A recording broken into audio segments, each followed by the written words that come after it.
Salut les jadistes, vous ne rêvez pas, c'est bien Transborder, votre émission de découverte culturelle qui est de retour.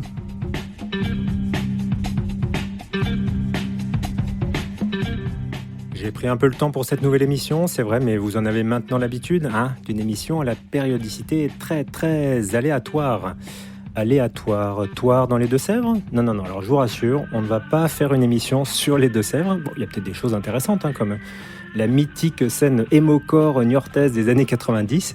Mais non, rassurez-vous, mais alors, quelle est la destination du jour ? Eh bien, on va écouter un petit indice en musique.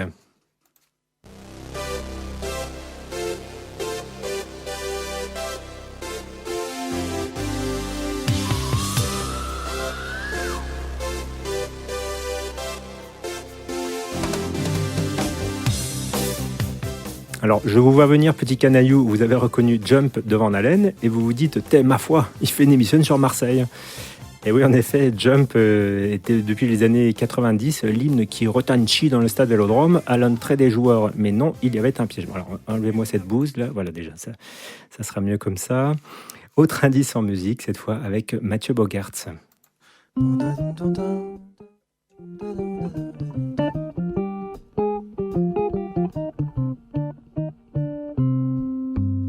À quoi pensent les Tchèques quand ils pensent à quelque chose? Pensent-ils comme des Tchèques? Pensent-ils rouge ou pensent-ils rose? Ou pensent-ils leur plaît? Jolie dame dans le tram, joli parapluie. Êtes-vous déjà une madame ou bien une petite fille? À quoi pensent les Tchèques quand ils pensent à quelque chose? Pensent-ils comme des Tchèques? Pensent-ils rouge ou pensent-ils rose? Ou pensent-ils leur plaît? Vieux monsieur aux yeux si bleus, vieil imperméable, est-ce que Prague est à vos voeux ou bien insupportable? À quoi pensent les Tchèques quand ils pensent à quelque chose? Pensent-ils rouge ou pensent-ils rose? Ou pensent-ils leur plaît? Jeune garçon aux yeux si clairs, vas-tu à l'école? Vas-tu voir ton grand-père ou bois-tu son alcool? À quoi pensent les Tchèques quand ils pensent à quelque chose? Pensent-ils comme des Tchèques? Pensent-ils rouge ou pensent-ils rose? Ou pensent-ils leur plaît? Tendre mère avec sa fille, petit sac à dos. Petit sac à dos. Êtes-vous parti pour la vie ou seulement pour Brno? À quoi pensent les Tchèques? Quand ils pensent à quelque chose, pensent-ils rouge ou pensent-ils rose? Quand ils pensent à quelque chose, pensent-ils rouge ou pensent-ils rose? Ou pensent-ils leur plaît? C'était la douce voix de Mathieu Bogaerts avec les Tchèques. Bon, c'est facile, là, aujourd'hui. C'est une émission spéciale Pays-Bas. Et maintenant, chauffeur, en Hollande. Et oui, il y avait encore un piège, car cette chanson est une reprise de Dick Annegaarn, du grand Dick Annegaarn, qui, même s'il fit sa carrière principalement en Belgique et en France, en chanson française, est né il y a 72 ans aux Pays-Bas. Alors pour revenir à Jump de Van Halen tout à l'heure, même chose, Eddie Van Halen était lui aussi néerlandais. Ah dites donc, on en apprend des choses avec Transborder, hein. On continue en musique avec un des groupes mythiques des Pays-Bas, The X. Leur musique est difficilement réductible à un style, tant ils ont expérimenté différents horizons depuis leur formation en 1979. Alors, du punk, de l'indus, du post-punk, de la noise, du jazz, de la musique expérimentale. La constante reste toutefois l'énergie punk et la vision politique qui les anime depuis le début.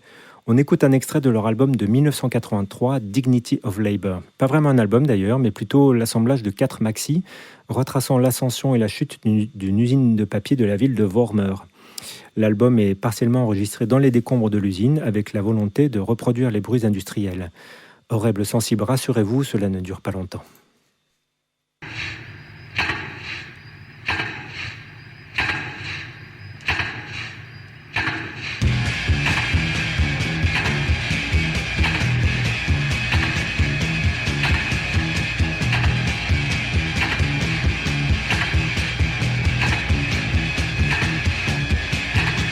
Macaroni pipeline.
Ça va, vous êtes toujours là?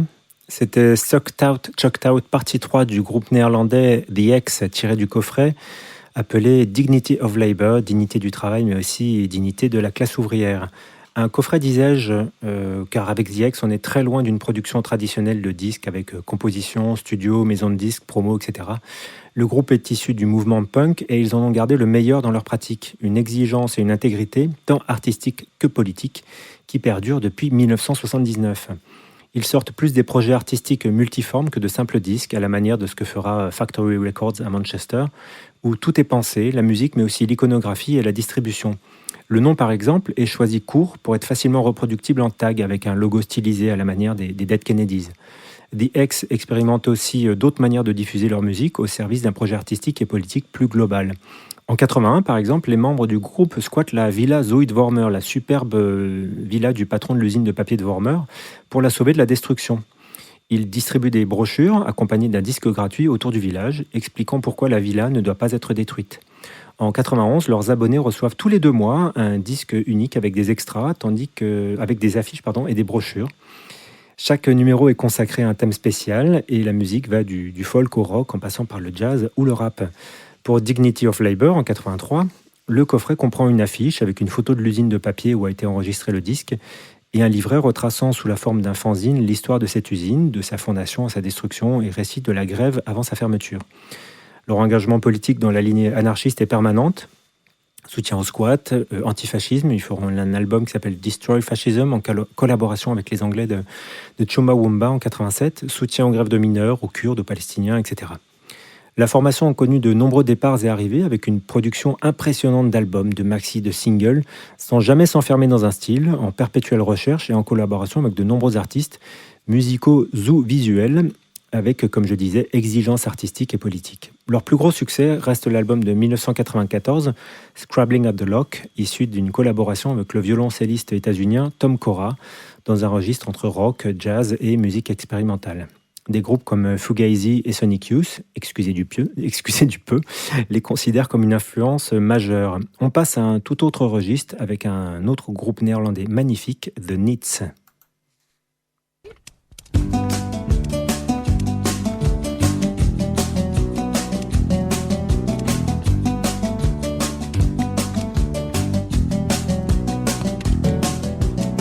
The one monument is still standing between 2 football fields with the names of the men who were killed on the battlefields. They were center forward, keepers and backs.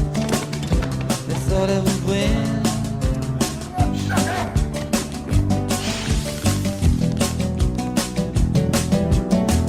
It's a family tradition to play in a football team. I have nephews, dumb but tall, still feet us kick the ball. Got flat feet and my knees are weak. They all thought it was time to start my jail's days. My jail's days.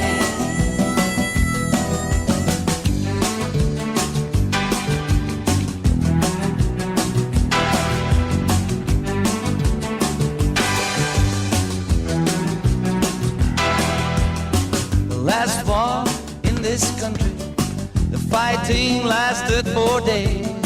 Between the names on this list, I see one name again. Yeah, my age, my first name. He thought he would win like in his jail days. In his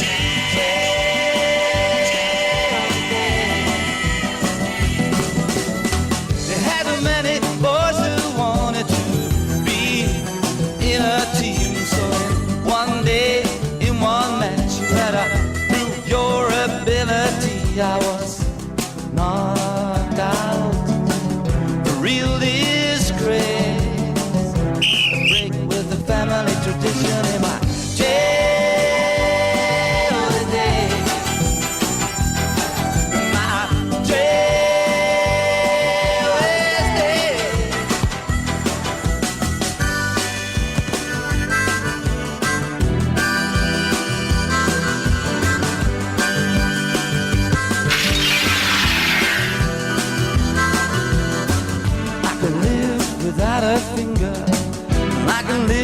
without a toe, but a head is necessary.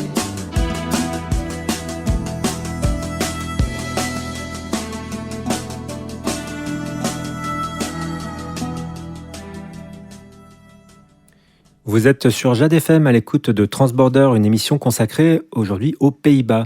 C'était JOS Days par les Néerlandais de The Nits, un des plus beaux bijoux de la couronne du royaume des Pays-Bas. Un groupe délicieux, élégant, à la production malheureusement trop méconnue.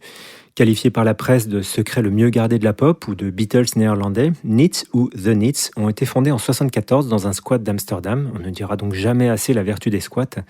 On pense évidemment aux Beatles, mais aussi aux Kings ou aux Australiens des Go-Betweens. Ils rencontrent un succès d'estime international dans les années 80 sur une veine pop, oscillant entre morceaux drôles et mélancoliques, mais toujours avec une précision mélodique incroyable. Un début de notoriété sur lequel ils ne capitaliseront pourtant pas. Là aussi, exigence artistique oblige.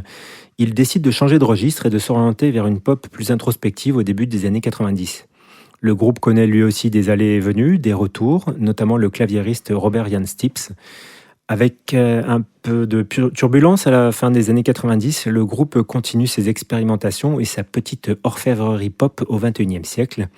Ils ont même sorti un album en ce début d'année, dont on écoutera un extrait plus tard.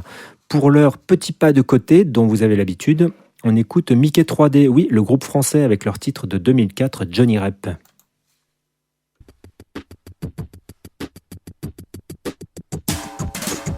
Ce soir c'est le tout premier match de la saison et Johnny Rep a les cheveux blonds. 45 000 personnes se tassent dans le chaudron et Johnny Rep enlève son pantalon. Un ange qui passe dans les vestiaires. Johnny Rep enfile son maillot vert. Ce soir la lune escorte les champions et Johnny Rep affûte ses crampons.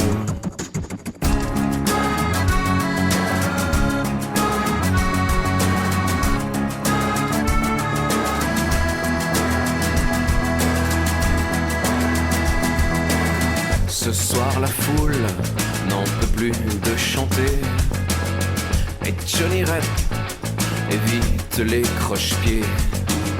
Ce soir c'est sûr on va voir trembler les filets et Johnny Rep n'en peut plus de dribbler.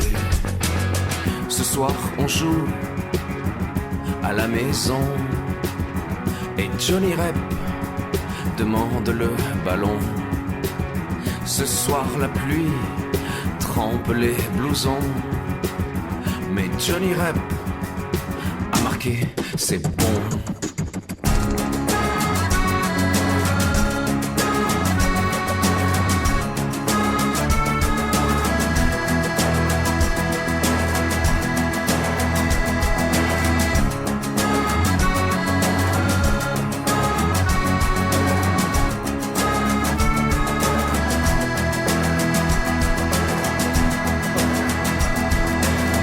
Domination de Saint-Étienne qui mène déjà 2-0, 2 buts de Johnny Rep. Johnny Rep réussit d'ailleurs l'un de ses premiers doublés.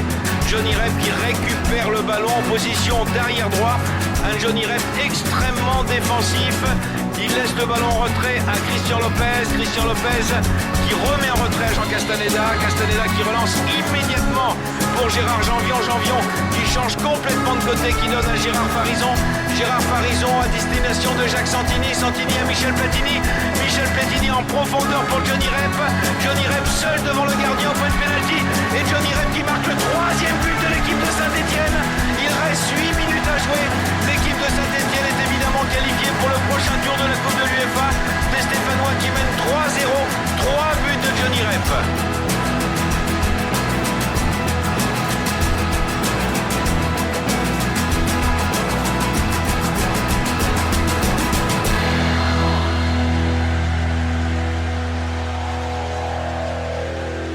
Oh là là, mais quel match et quelle ambiance dans le studio. Oh, Jim a retiré son maillot vert qu'il fait tournoyer en l'air. Valérie est en transe complètement devant la photo de Johnny Rep. Ah là là, mais quelle ambiance incroyable. C'était les Stéphanois de Mickey 3D avec Johnny Rep, un titre en hommage aux joueurs des Verts, la S Saint-Étienne, entre 79 et 83. Johnny Rep commença sa carrière au grand Ajax d'Amsterdam des années 70 avant de faire les belles heures de Bastia, puis les dernières belles années de Saint-Étienne. Alors si je vous parle de lui, c'est surtout pour évoquer le football néerlandais des années 70 qui révolutionna ce sport. Les Pays-Bas sont un pays très sportif, comme en témoignent leurs performances au JO par exemple. 34 médailles pour seulement 18 millions d'habitants. Ils possèdent toujours une équipe de foot compétitive, mais c'est réellement dans les années 70 que le foot néerlandais explose au niveau européen puis mondial. L'Ajax d'Amsterdam remporte la Coupe d'Europe des clubs champions en 71, 72 et 73 grâce à une innovation, la création sous l'impulsion de l'entraîneur Rinus Michels d'un style de jeu précurseur du foot moderne, le football total. Avec ce système, Michels prône un jeu offensif basé sur le mouvement et la permutation des postes durant les matchs. En gros, tout le monde attaque, tout le monde défend. Un style de jeu qui demande donc énormément d'endurance et de vitesse, mais qui est très spectaculaire avec circulation du ballon et occupation de l'espace. Ce système exigeant physiquement, Michels a pu le mettre en place grâce à une génération de joueurs surdoués. Johnny Rep, donc, Johannes Neeskens et l'un des plus grands footballeurs de tous les temps, Johan Cruyff. Il fume, le champion de football. Eh ben oui, et oui, il fumait beaucoup, Johan Cruyff, ce qui l'a amené à sa perdition. Comme je l'ai dit, l'Ajax dominera l'Europe du début des années 70 avec ce jeu, mais Michels influera durablement également le FC Barcelone, où il poursuivra sa carrière, et où le suivra Johan Cruyff, d'abord comme joueur, puis plus tard comme entraîneur. Cruyff sera le continuateur de cette philosophie de jeu avec le Barça, qu'il mènera sur le toit de l'Europe dans les années 90, avec comme joueur un certain Pep Guardiola, qui lui-même, devenu entraîneur, deviendra à son tour disciple du jeu à la néerlandaise. L'équipe nationale des Pays-Bas atteindra 2 finales de Coupe du Monde en 74 et 78, et Rinus Michels, puis 2010, j'ai oublié aussi, et Rinus Michels amènera les Orange à la conquête du championnat d'Europe des Nations en 88, avec une autre génération dorée, les Van Basten, Rijkaard et Gullit. On fait une pause avec Amber Arcades, un titre de 2018 qui sonne très Beatles, ça s'appelle Good Night Europe.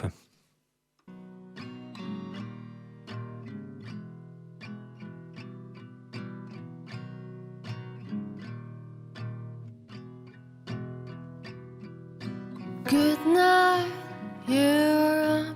No one really got you. I suppose it's hardly a protest, but I'm sad to see you go. Ooh,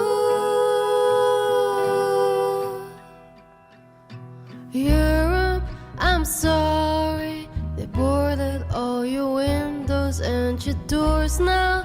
It smells like death is coming up through the floors. Ooh,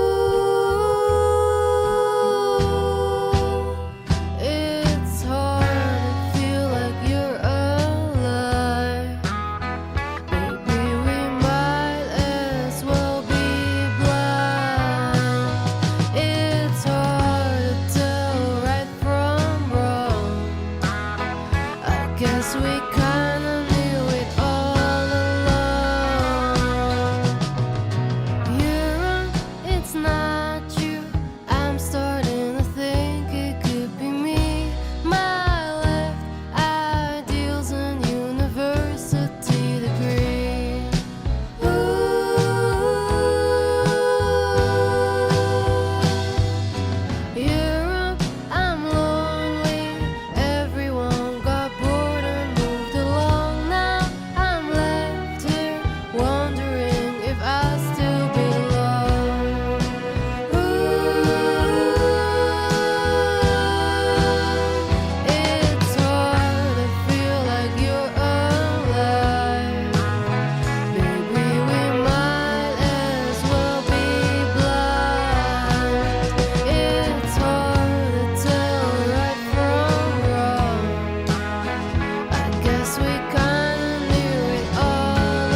C'était Amber Arcades sur Jade FM 99,7 MHz en modulation de fréquence. Si vous écoutez l'émission Transborder, vous pouvez me retrouver sur Facebook, la page Transborder, où vous serez averti de mes émissions à diffusion aléatoire, où vous pourrez retrouver la liste des titres que je passe, ainsi que des émissions en podcast. Alors pour en finir avec le football néerlandais dont je parlais juste avant, une théorie intéressante était sortie il y a quelques années sur cette suprématie lors des années 70. Football total certes, mais aussi conjonction de différents facteurs, comme l'arrivée d'une génération née après-guerre, ayant bénéficié de Pays-Bas prospères, de jeunes gens mieux nourris, donc bien bâtis, dans un pays démocratique progressiste, inventif, mais un pays menacé par les eaux et dont la conquête du moindre espace est un défi permanent. Un rapport à l'espace qui se traduit dans leur histoire par la conquête coloniale ou par les polders gagnés sur la mer.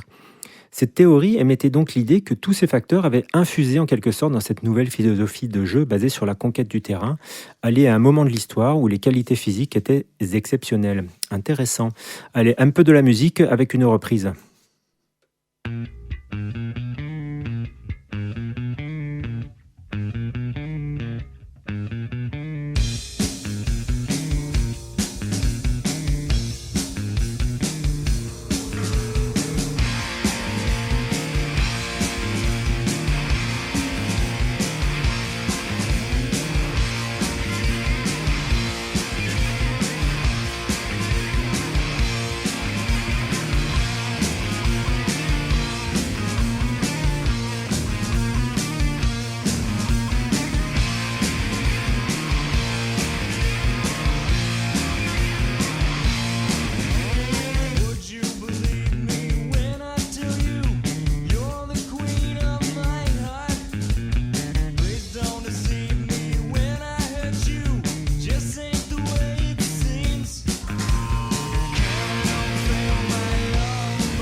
C'était Nirvana, petit groupe méconnu de Seattle avec Love Buzz, paru sur leur premier album Bleach en 1989. Love Buzz est une reprise d'une chanson des années 60 d'un groupe néerlandais que vous connaissez bien, Shocking Blue, célèbre pour son titre Venus. Mais si, vous savez...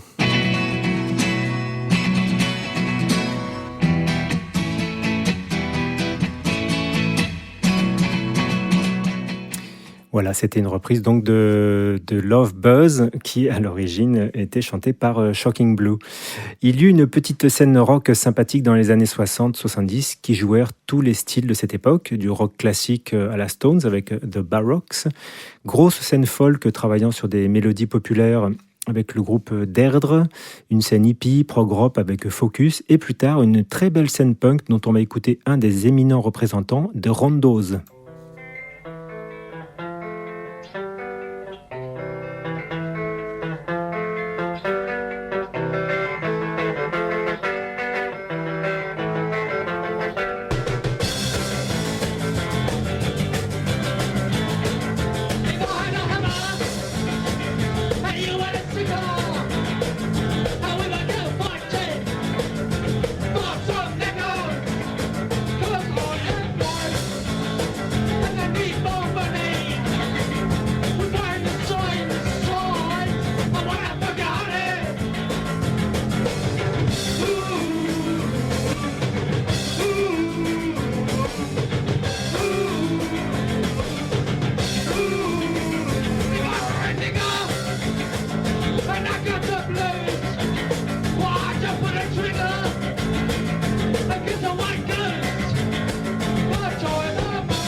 C'était If I Had a Hammer, reprise punk rigolarde de cette chanson contestataire folk, écrite aux États-Unis par Pete Seeger, le mentor de Bob Dylan, puis reprise maintes fois, notamment par Trini Lopez. En France, on connaît les versions de cette chanson expurgées de sa dimension politique avec Si j'avais un marteau, chanté par Claude François, ou Les Surfs. Ici, par les Rondos, pas question d'en extraire le côté contestataire. Au contraire, car The Rondos, contemporains et camarades de The X, était un groupe punk très politisé à l'extrême gauche radicale. Il reprenait comme symbole le triangle rouge, qui était la marque des déportés politiques communistes dans les camps de concentration. Le guitariste du légendaire collectif anarcho-punk britannique Crass, des années 70, dira des Rondos: ils étaient effrayants et nous faisaient passer, nous Crass, pour un spectacle de vaudeville. Pour vous donner une idée de la radicalité de ces gens. Ce groupe de Rotterdam fut météoritique, actif de 77 à 80, mais vraiment très actif et complètement dans l'idée punk du DIY, do it yourself, fais-le toi-même. Chansons, musique, visuels, fanzines, affiches, BD, t-shirts, etc. The Rondos mettaient en adéquation leurs idées communistes avec leurs pratiques, en partageant tout avec la scène punk et en filant des coups de main partout. Comme le confiera un des membres, on bossait vraiment sans arrêt.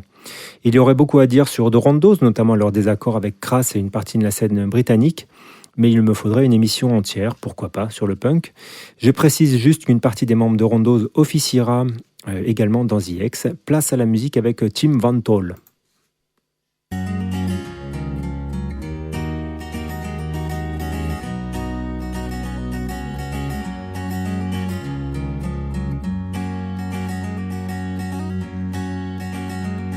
Oh, nothing lasts forever. There are no other words left to say. We'll arrive with empty hands.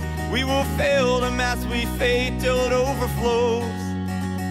And the waves will carry us back to shore. The current will carry us apart. We'll drift away somewhere far. And the deepest blue will hold us for a while, to let us mourn our loss until we realize. And this emptiness is hard to feel, and I'm sure that it never will. Things just seem to happen that way. I miss you more than I did. yesterday.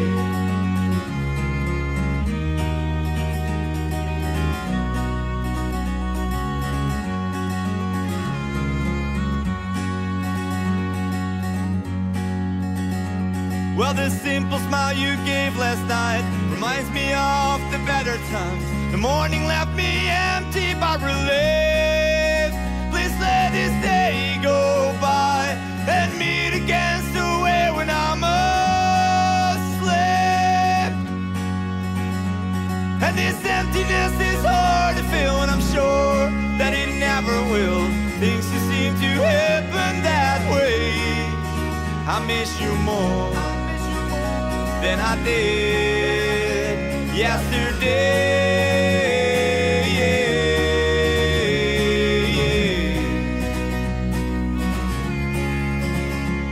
And this emptiness is hard to fill, and I'm sure that it never will. Things just seem to happen that way. I miss you more than I did yesterday.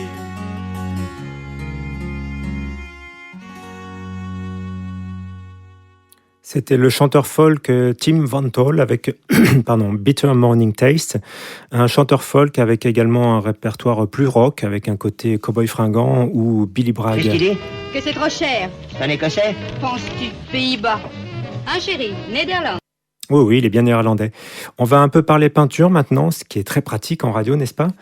Je vais vous parler non pas de Van Gogh, de la lumière de Vermeer ou des clairs-obscurs de Rembrandt, mais du peintre Willem de Kooning. Pardon, un petit chachet dans la gorge. Encore un exilé, oui, je sais. Né à Rotterdam en 1904, il suit une formation à l'École des Arts et Techniques et travaille comme peintre et décorateur. En 1926, il s'embarque clandestinement pour les États-Unis et à New York, il fréquente des artistes et se prend de passion pour la peinture de soutine. En 1942, il participe à l'exposition collective Peintures américaines et françaises, dans le cadre de laquelle il rencontre Marcel Duchamp et son contemporain Jackson Pollock. Mais c'est grâce au conseil du peintre arménien Archil Gorky qu'il apprend, selon ses propres mots, à garder une forme plate tout en donnant l'idée d'un volume. On peut le rattacher au courant de l'expressionnisme abstrait, c'est-à-dire l'école de New York d'après-guerre, combinant l'intensité émotionnelle des expressionnistes allemands avec l'esthétique antifigurative des écoles abstraites européennes. Pas facile à dire tout ça. Contemporain de Jackson Pollock ou de Mark Rothko, de Kooning a cependant toujours refusé toute affiliation à un mouvement. Selon lui, le style est une supercherie. C'était une idée affreuse de chercher, comme Van Doesburg ou Mondrian, donc autre pionnier néerlandais de l'art abstrait, une idée affreuse de chercher à produire de toute pièce un style. Il déclara aussi « Je n'ai jamais été intéressé par la manière de faire une bonne peinture, mais par voir jusqu'où une seule peinture pouvait aller. » Il s'éteint aux États-Unis à 93 ans en 1997.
C'était les filles de The Knicks avec The Man Under My Bed et ça date de 1981. Toujours cette scène punk néerlandaise dont je vous recommande également le groupe punk mélodique Outrageous, qui travaillait en France avec Ludwig von 88, ou le groupe Sowieso. On va parler un peu de cinéma maintenant, il était temps. Alors, il y a un cinéaste néerlandais que j'aime beaucoup, même si j'avoue ne plus suivre ses œuvres depuis quelques années. C'est Paul Verhoeven, un jeune homme de 86 ans à qui l'on doit Robocop, Total Recall, Basic Instinct, ou le film qui divise le plus la critique depuis 30 ans, Showgirls. Est-ce un chef-d'œuvre culte incompris ou un nanar ridicule ? Je viens de citer ses films les plus spectaculaires, des blockbusters grand public liés à sa période américaine. Car au début des années 80, son cinéma provocateur subit une censure de plus en plus rude, ce qui l'amène lui aussi à s'exiler aux États-Unis, de l'Amérique. Je reviendrai sur sa période néerlandaise, mais 2 mots sur ses productions hollywoodiennes a priori racoleuses. Alors Verhoeven est un auteur, et derrière la surface grand public, il y a plusieurs couches d'interprétation et de lecture dans ses films. Avec une mise en scène efficace, Verhoeven est un cinéaste satiriste et précis, avec un souci permanent de vérité. Souvent qualifié de provocateur, il répond « Je me vois provocateur dans un autre sens », comme un cinéaste qui explore les différences entre la réalité et la manière dont on la voit généralement retranscrite. Il utilise toutefois le pouvoir de l'exagération pour dénoncer ce qui le choque dans la société contemporaine sans s'enfermer dans des films à thèse, à message, des films qui dénoncent trop ouvertement. Selon lui, si on est trop conscient du message, on ne fait plus d'art. Petite pause musicale avec Dick Annegarn, encore lui dans ses œuvres, avec Sacré Géranium en 1974.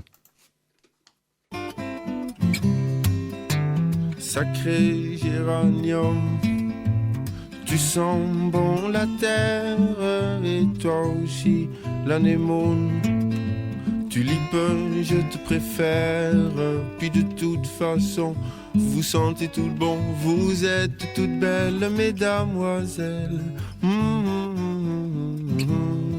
Ah, ce qu'on est bien dans ces jardins, loin des engins. Pas besoin de sous pour être bien, pas besoin de vin pour être sous. Les poules et le coq se comptent fleurettes, c'est vrai qu'il est seul. Ce lapin, je crois que ça l'embête. Dis-toi le chien, je ne te prive de rien. Remue donc ta queue, fais-moi tes beaux yeux. Ah, ce qu'on est bien dans ces jardins, loin des engins. Pas besoin de sous pour être bien, pas besoin de vin pour être sous.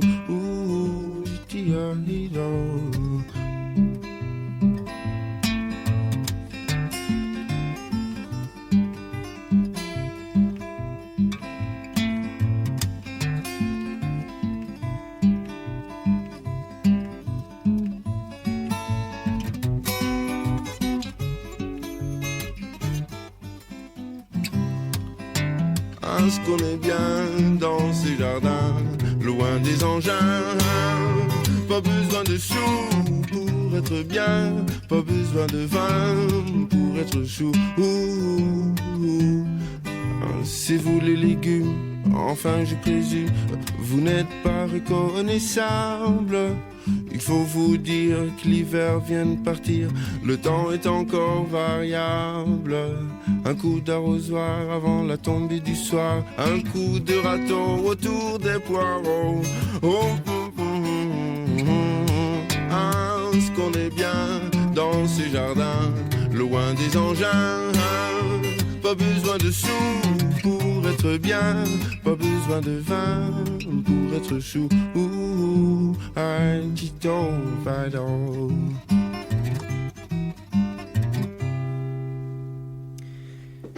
Je parlais à l'instant du cinéma de Paul Verhoeven. C'est un cinéma plein d'humour et de second degré. Alors au-delà de son côté technologique et spectaculaire, un film comme Robocop par exemple en 1987 est ainsi une réflexion sur le libéralisme galopant, tandis que Showgirls en 1995 s'attaque à la sexualité vulgaire. Voir le cinéma de Verhoeven au premier degré fait commettre aux spectateurs et surtout aux critiques de terribles erreurs d'interprétation. Quand sort Starship Troopers en 97, une partie de la presse y voit un film militariste et fasciste. Pourtant, ce film de science-fiction où l'humanité se trouve aux prises avec des araignées géantes extraterrestres est tout l'inverse. Film satirique bien plus subtil et malin qu'il n'y paraît, car ce sont les araignées qui forment le peuple civilisé et qui ont toute légitimité à se défendre contre une société humaine militarisée, coloniale et brutale. Anecdote intéressante, ce film est une adaptation d'un roman de l'états-unien Robert Heinlein, connu lui aussi pour son ambiguïté politique. On réécoute Amber Arcades avec Right Now, avec un titre un peu différent, plutôt des ambiances de vocales aériennes de groupes comme Velocet ou Au revoir Simone.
C'était comment ça s'appelle déjà? Oui, Amber Arcades. Le titre s'appelle Right Now. C'est sorti il y a 7 ans. Je reviens pour en finir donc au cinéma de Paul Verhoeven avec cette fois son début de carrière aux Pays-Bas. Il marque les esprits avec son deuxième film, Turkish Delight, en 1973, élu meilleur film néerlandais du siècle en 1999. On y trouve déjà la provocation de cet auteur et ses ingrédients de violence et d'érotisme qui marqueront sa carrière aux USA. Alors c'est une histoire d'amour peu conventionnelle, passionnée entre un sculpteur, Eric, et Olga, fille de bonne famille. La confrontation entre leurs appétits sexuels et le milieu d'origine bourgeois d'Olga fait exploser le couple. Dans une construction narrative astucieuse, Turkish Delights commence par des flashbacks, puis reprend au présent, tandis que les scènes oscillent entre réalité et fantasme. Le choix a été fait par le directeur de la photographie, d'un éclairage très réaliste et naturel. Je crois que le directeur de la photographie, c'est Jan de Bont, le réalisateur plus tard aux États-Unis de Speed avec Keanu Reeves. Alors Eric, le personnage, est incarné par le magnifique Rutger Hauer, avec qui Verhoeven fera 5 films avant de se fâcher avec lui. Rutger Hauer, vous le connaissez sûrement dans son rôle de répliquant dans Blade Runner en 1982. On le retrouve dans un film de 77, Soldier of Orange, connu parfois sous le titre Le choix du destin, la joie des traductions. On y suit la vie de 6 étudiants insouciants que la Seconde Guerre mondiale va forcer à faire des choix entre collaboration et résistance. Mais les liens du passé perdurent et on peut compter sur Verhoeven pour mettre de la complexité dans les parcours de chacun. Chaque personnage est un microcosme de la société néerlandaise et Soldier of Orange montre comment la guerre change les gens en dépit des convictions, comme si le film nous demandait de comprendre les mobiles de chacun en nous montrant les revirements possibles. Surtout, il donne une lecture sans manichéisme entre les bons résistants et les méchants collabos. Alors si évidemment, à l'échelle macro, on peut se dire qu'il y avait un bon camp et l'autre celui de l'infamie, cette lecture micro du film, ramenée à hauteur d'homme, donne un autre éclairage, pas moins faux, et surtout injectant une complexité que l'étude historique a révélée juste. C'est cette réflexion que l'on retrouve dans son film de 2006, Black Book, où si les résistants ont raison au regard de l'histoire, leur motivation et leur méthode peuvent en faire de fiefés salauds comparés à des collabos entraînés là-dedans parfois par hasard et parfois plus humains que les résistants. En malaxant cette complexité humaine et en faisant un examen minutieux réaliste, le cinéma de Verhoeven se révèle d'une justesse perturbante et stimulante. Alors je rappelle les titres de quelques films, Turkish Delight, Soldier of Orange, Starship Troopers et Black Book. On écoute un second morceau, un second morceau de The Needs, ça s'appelle The Tree, c'est sorti en début d'année.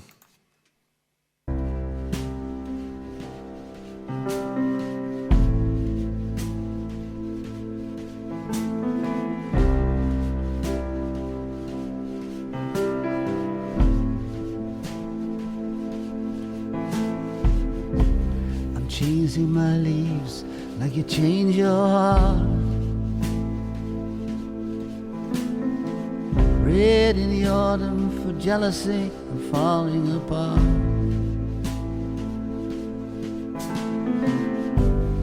Green for the summer of our love. Black for the dying sky and the darkness above. When you came, I was a child. My innocent years, my branches like the flames grow wild. Now I'm wearing the dress of a vampire's wife. From the Catalogue of Liberty, NC 75.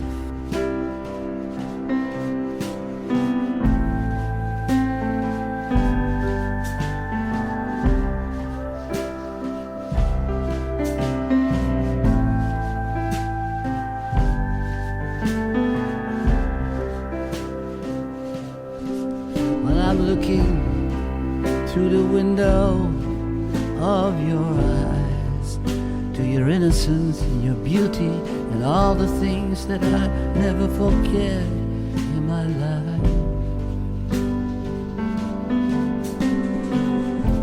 And when you came, I was still a child. My branches like the flames grow wild.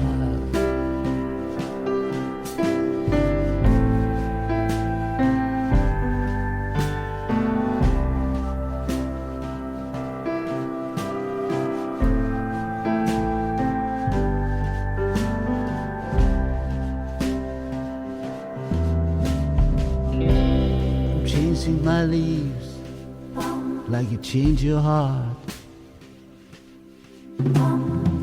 Red in the autumn for jealousy and falling apart.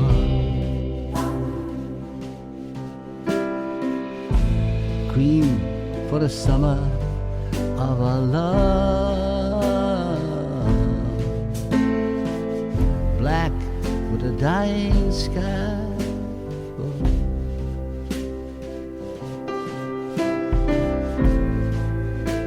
dying sky above. And it took a long, long time.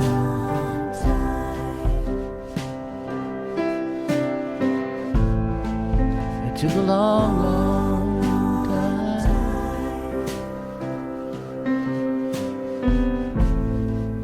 It took a long, long time.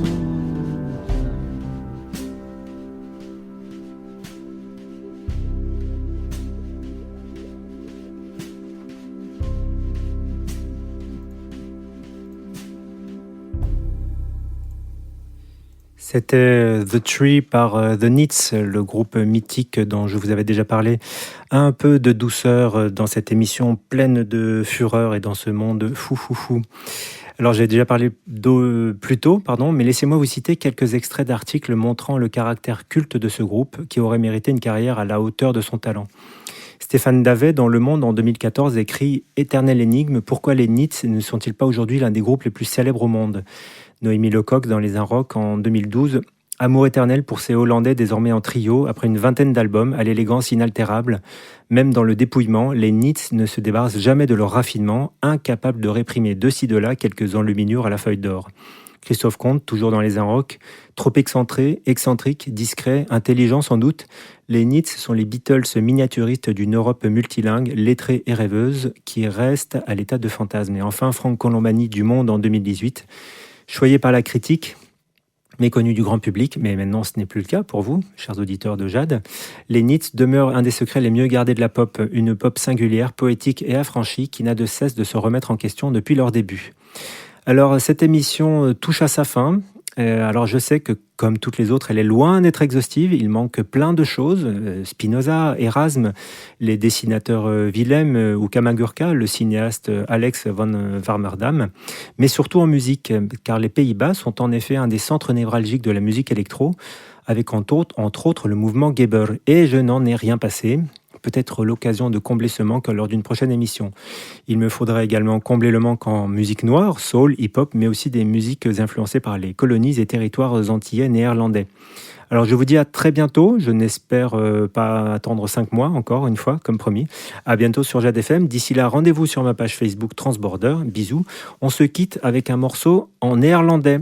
Et oui, ça vient du collectif un peu baroque, une espèce de fanfare mélangeant musique rock, musique folk, un peu de punk. Et le groupe s'appelle The Kift et le titre c'est Oren Mens. À bientôt, les bisous.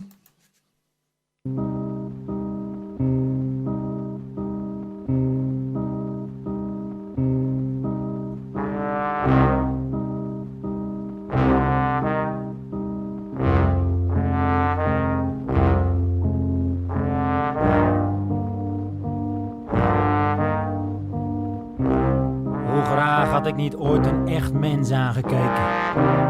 Een mens met een gezicht in het gezicht. En dat is al laten zien. Aan mij. Aan mij. Waarop ik heb gewacht. Heb moeten afwachten in de wereld. Maar de mensen willen van geen mens weten. Zoals ik iemand ben. Dat geen mens mijn brandende mens wil mogen. Dat is uiteindelijk een zacht woord. Wie praat zo mager met de taal als ik? Wie praat zo mager met de taal als ik? Hoe graag had ik niet ooit? Hoe graag had ik niet ooit? Had maar ooit een enkel mens, mijn lichaamshandmens. Want een hand voor mij is witter. Een hand voor mij is witter dan een bloem. Het wachten op alles is afgelopen. Te veel levens ben ik oud. Brandhout. De wereld verrekt met mijn ogen. Als die van een kettinghond die voor het eerst het licht ziet. Een orenmens ben ik. Het oor kan alles beter uit elkaar onderscheiden. Ik hoor mijn lucht. Ik hoor mijn grond. Wie praat praat zo mager met de taal als ik? Wie praat zo mager met de taal als ik? Hoe graag had ik niet ooit, hoe graag had ik niet ooit, had maar ooit een enkel mens, mijn lichaamshandmens.